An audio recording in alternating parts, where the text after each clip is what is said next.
بسم الله الرحمن الرحیم. السلام علیکم زما دوستانو. امید ده الله نه چې خبرې روغ جوړ به او خوشاله به یې.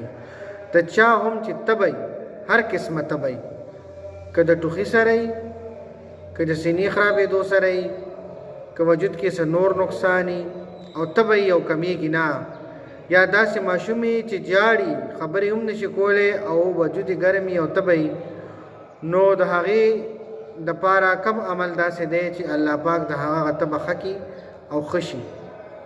رونو یو آسان عمل دی چې ډیر د لږ صحت دی او الله پاک په ډیره زیاته شفا ورکوي او الله پاک په بنده باندې ډیر تکلیف کموي د خپل کلام په برکت باندې. قرآن شریف چې کم دی نو د هر مرض دپاره علاج دی او داسې مرض نشته چې الله ولا علاج نه دی رایستی. چې مرض راشي نو علاج ولا الله هم راوستی او قرآن شریف چې کم دی نو د هر مرض علاج دی.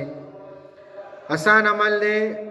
پچا هم چې تبی نو د امام جعفر صادق رضی الله تعالی عنہ ته نقل دی چې سلویغ ځلې به سوره فاتحه الحمدلله رب العالمین د ولد والین امین پورې ووایي او په اوبو باندې به چوپ کې، او چې په اوبو باندې هغه چوپ کې انو بیا به هغه اوبه راواخلي لاس په پیلون کې او د مریض مخ ته به یې داسې ونولي.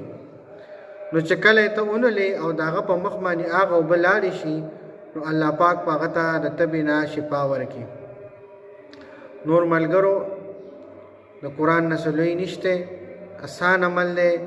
خلک ځي ډاکټرانو له پیسونه ورکوي، رنګ رنګ ټسټونه کوي او څه کوي، خو زمون خلکو نه خپل قرآن او خپل حدیث او د نبی علیه الصلاۃ والسلام طریقې مبارکې هېرې دي.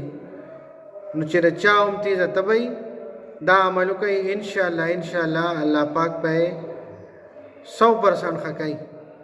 هرې خبرې سره ورو یقین پکار دی، کلکه اراده او یقین پکار دی چې په قرآن کې شفا ده او زه دا وایم د دې دپاره چې الله زما دې مریض له شفا ورکړي.